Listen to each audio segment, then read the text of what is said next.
My biggest fear is to not live up to my own potential, to kind of walk through life complacent. My biggest insecurity, truthfully, that hasn't seemed to have settled down at all throughout my life, is just that I'm not good enough. I think I comfort myself with the notion that all of my favorite artists and all my favorite people actually are incredible human beings who have no ego.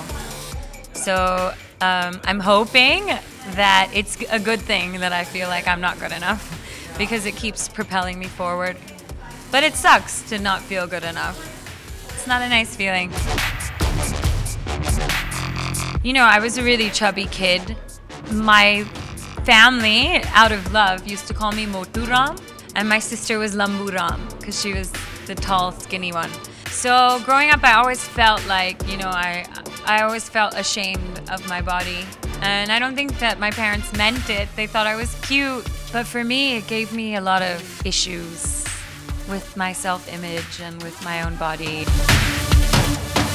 I was Eve teased on stage once by a guy.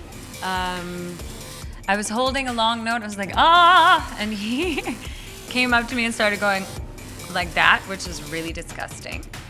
And I stopped the concert and I said, everybody, let's just stare at this amazing gentleman in front of me right now, because obviously he really wants attention. And so we all stopped, and my bassist got really aggressive and was like, you know, gonna beat him up or whatever.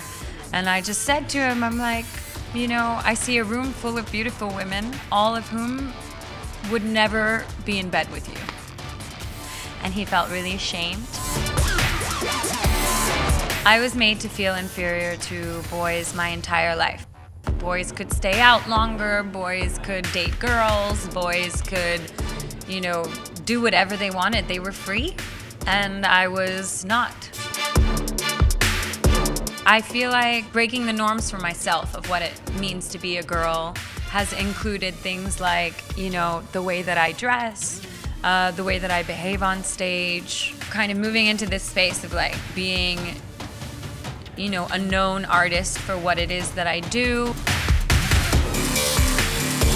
In 2016, the stories that I hear and the struggles that I go through are very similar to the ones that I might have gone through a decade ago. So it makes my blood boil that we're not progressing to new problems. We're still dealing with the same old shit. Like, women are still searching for equality in the workplace. Women are still searching for comfort on the roads and public transport. Hope and perseverance is the wildest, strongest weapon, and it's something that can never be taken away from you. To never give up, to thrive despite all odds, to show the world that you are here, you exist, and you matter, and that your spirit can never be broken. I would say that to the girl who's gone through it all.